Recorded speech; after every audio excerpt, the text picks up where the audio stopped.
হৃদয় বাসনা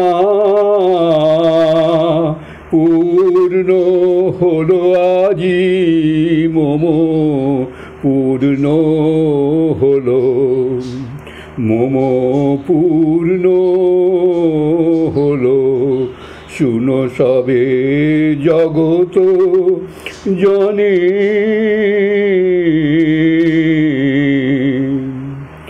হৃদয় বাসনা পূর্ণ হলো কি হেরিনু শোভা নিখিল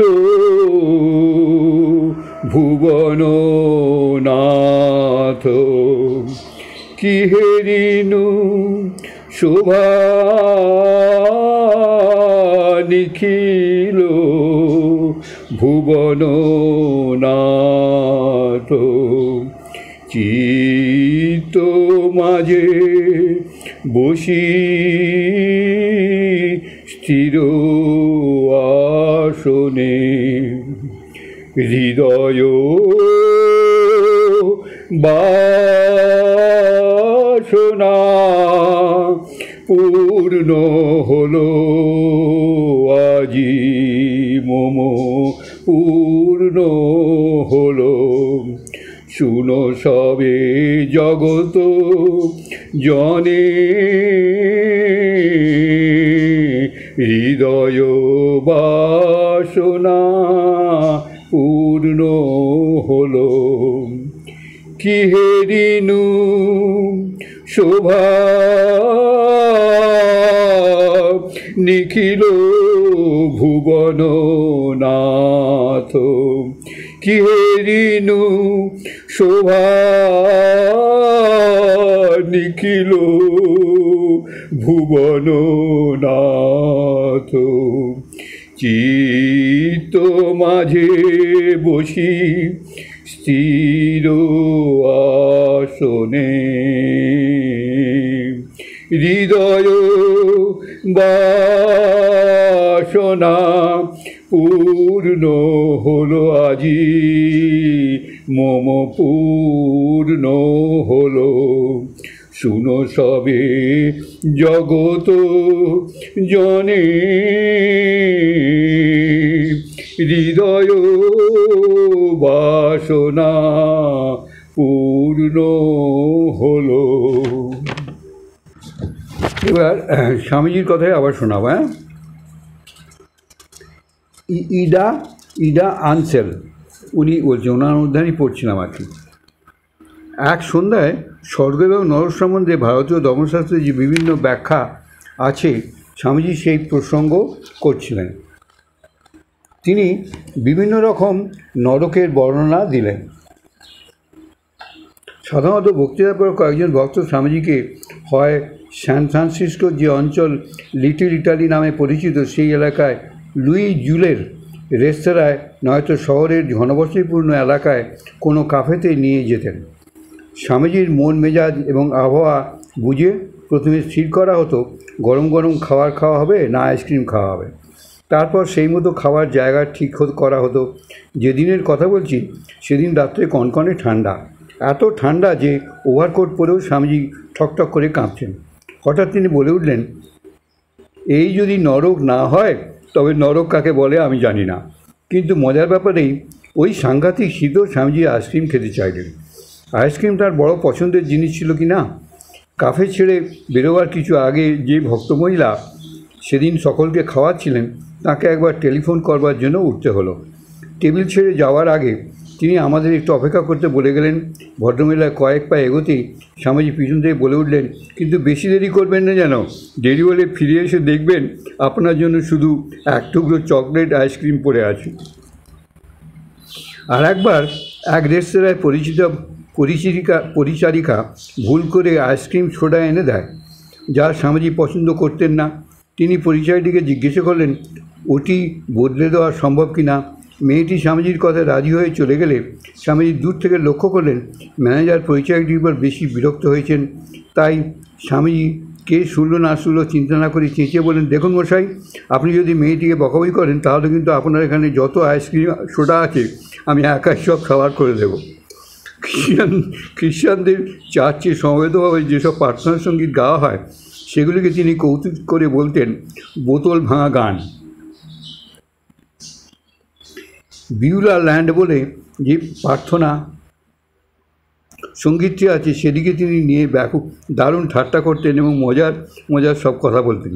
ওই গানটির এক জায়গাতে আছে, শস্য ও সুরার দেশে পৌঁছে গেছি আমি, এখন এসব আমি লুটে ফুটে খাবো। আরেকটি ছিল মিশনারি হিম, এটিকে নিয়েও তিনি খুব মজা করতেন। ওই গানে আছে, গ্রিনল্যান্ডের তুষারধবল পর্বতগুলি থেকে ভারতের প্রবাল দ্বীপ পর্যন্ত ইত্যাদি।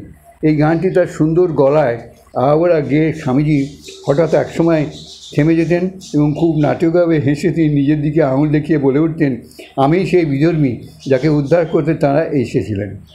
30শে মার্চ স্বামীজি তুরীয়ানন্দকে লিখলেন, আগামী সপ্তাহে শিকাগো যাচ্ছি। স্বামী তুরীয়ানন্দ যখন অভেদানন্দকে সাহায্য করার জন্য নিউ ইয়র্কে ছিলেন, কিন্তু পরবর্তী কয়েকদিনের মধ্যে বেশ কয়েকটি বক্তৃতা দিতে হয়। 23শে এপ্রিল তিনি মেরি হেলকে লিখলেন, আজই আমার রওনা উচিত ছিল, কিন্তু যাওয়ার আগে ক্যালিফোর্নিয়ার বিশাল বিশাল রেডউড গাছের নিচে বিছানো তাঁবুতে কয়েকদিন কাটানোর লোভ সামলাতে পারছি না, তাই 3-4 দিনের জন্য যাত্রা স্থগিত রাখলাম। 3-4 দিন না বলে 3-4 সপ্তাহই বলা উচিত ছিল, কারণ 26শে মের আগে তিনি বে অঞ্চল ছেড়ে যাননি। মিস বেলি ওই শিবিরে কটা দিন কাটানোর জন্য স্বামীজিকে অনুরোধ করেন। জায়গাটির মালিক ছিলেন মিস্টার জুল। তিনি গ্রীষ্মের ছুটি কাটানোর জন্য মিস বেলকে জায়গাটি ছেড়ে দিয়েছিলেন। মিস বেল মিসেস এলোওজ রুরবাক এবং আমাকে তার সঙ্গে যেতে বললেন। বিভিন্ন চিঠিপত্র থেকে বোঝা যায় 19শে এপ্রিল পর্যন্ত স্বামীজি টার্ক স্ট্রিটের ফ্ল্যাটেই ছিলেন। তারপর উপসাগরের অপর প্রান্তে আলমেডায় দিন কয়েক কাটান। কিছু কাজ করেন। এটা নিশ্চিত যে 2রা মের আগে তিনি রেডউড ক্যাম্পে যাননি। 22শে এপ্রিল মিস বেলের সঙ্গে মিসেস রুকবাক এবং আমি ক্যাম্প আর্ভিংয়ে গিয়ে বেশ গুছিয়ে বসলাম। জায়গাটা সান ফ্রান্সিসকোর কয়েক মাইল উত্তরে, একদিকে রেললাইন আর অন্যদিকে খাঁড়ি, এই দুয়ের মাঝখানে এক ফালি সরু জমির ওপর আমাদের এই শিবির। ক্যাম্পের এক প্রান্তে সারি সারি গাছ দিয়ে ঘেরা গোলাকার একটি জায়গা আমাদের ক্লাস হতো। ওইখানে আমরা ধ্যান এবং প্রার্থনাও করতাম। প্রকৃতির হাতে তৈরি ওইটি ছিল আমাদের উপাসনালয়। এই তো ক্যাম্পের এক দিক। অন্যদিকে ছিল আমাদের রান্নাঘরের সাজ সরঞ্জাম বলতে ছিল একটা স্টোভ আর দরকারি টুকিটাকি জিনিসে ভর্তি একখানা ট্রাঙ্ক। গাছের তলায় চারিদিক খোলা অস্থায়ী রান্নাঘরের পাশেই রাখা হয়েছিল তক্তার একটা টেবিল আর তার দুপাশে গোটা কয়েক বেঞ্চ। গাছের গায়ে তাক বসিয়ে তারপর প্লেট সাজিয়ে রাখা হতো আর তার গাছে পেরেক পুঁতে বাসনপত্র সব ঝুলিয়ে রাখা হতো। ভোজনানন্দ এই দুয়ের ব্যবস্থা ছাড়াও আমাদের থাকবার জন্য মাঝের ফাঁকা জমিতে 4টি তাঁবু কাটানো হয়েছিল। থাকার মধ্যে ছিল ক্যাম্প ফায়ার বা তাঁবুর বাইরে আগুন জ্বালার একটা খোলা জায়গা। স্বামীজি যেদিন ক্যাম্পে এলেন সেদিন তার সঙ্গে শান্তিও এসেছিলেন। বছর কয়েক আগে আমি যখন সান ফ্রান্সিসকোতে ছিলাম তখন শান্তি কিন্তু একজন আমেরিকান, নামটাও শান্তি, মুখেই শুনেছি কত চেষ্টা এবং প্রতিকূলতার পর স্বামীজি শেষ পর্যন্ত শান্তিকে নিয়ে ক্যাম্পে উপস্থিত হতে পেরেছিলেন। ক্যাম্পে যাওয়া নিয়ে প্রথমে শান্তির মনে দ্বন্দ্ব ছিল। একদিকে স্বামীজির সঙ্গী হয়ে ক্যাম্পে যাওয়ার বাসনা, অন্যদিকে 3 মাস অনুপস্থিতির পর লস অ্যাঞ্জেলেসে তার মেয়ের কাছে গিয়ে তার সঙ্গে মিলিত হওয়ার আকাঙ্ক্ষা। এই দুয়ের ইচ্ছার দ্বন্দ্বে তার চিত্ত অশান্ত হয়ে ওঠে। তাঁর ওই অবস্থা শেষ পর্যন্ত স্বামীজি বললেন, এখন লস অ্যাঞ্জেলেসে যেও না, আমার সঙ্গে ক্যাম্পে চলো, সেখানে তোমাকে ধ্যান শেখাবো। আলমেডা থেকে ক্যাম্প আর্ভিংয়ে যেতে হলে 2 জায়গায় খেয়া পার হতে হতো। উপসাগর পার হয়ে যেতে হতো সান ফ্রান্সিসকোয়, তারপর সেখান থেকে উত্তরে মেরিন কাউন্টিতে। আলমেডা থেকে ডাক বা জাহাজ ঘাটায় যাওয়ার জন্য পাশাপাশি 2টি রেললাইন ছিল, একটি ব্রডগেজ, অন্যটি ন্যারোগেজ। স্বামীজি ও শান্তি একটা ট্রেন ধরতে না পেরে অন্য লাইনে যে ট্রেনটি দাঁড়িয়েছিল সেইটিতে উঠলেন। ট্রেনে বসে তার সকলের খাওয়াটা আলমেডা থেকে সান ফ্রান্সিসকো যাওয়ার স্টিমারেই সারবেন। তা সান ফ্রান্সিসকো থেকে মেরিন কাউন্টিতে যাওয়ার পথেই সারবেন, এই নিয়ে কল্পনা করতে লাগলেন। কিছুক্ষণ ওইভাবে কাটানোর পর হঠাৎ তাঁরা আবিষ্কার করলেন তাঁদের গাড়িতে কোনো ইঞ্জিনই লাগানো নেই। অগত্যা তারা হোমে ফিরে সেইখানেই প্রাতরাশ সেরে নিলেন। স্বামীজি বললেন, তোমার মনটা লস অ্যাঞ্জেলসে পড়েছিল, সেই কারণে আমরা ট্রেন ধরতে পারলাম না। জগতে এমন কোনো শক্তি নেই যা মানুষের মনকে তার ইচ্ছার বিরুদ্ধে কিছু করাতে পারে।